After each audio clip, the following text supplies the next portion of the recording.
अर्थात आमची अवघी दैवी शक्ती आमच्या चरणांमध्ये एकवटलेली आहे आणि ती या पादुकांमध्ये उतरते. या चरणांनी धारण केलेल्या पादुका म्हणजे आमचं सत्व. तुम्ही या पादुकांवर डोकं ठेवता तेव्हा तो नमस्कार थेट आमच्या हृदयापर्यंत पोहोचतो. ही डावी पादुका,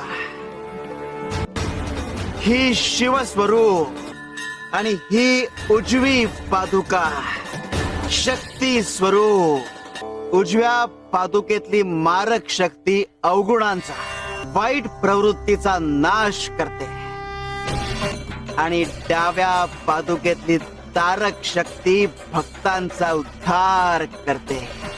आणि म्हणूनच दत्त संप्रदायात या पादुकांना अनन्य साधारण महत्व आहे.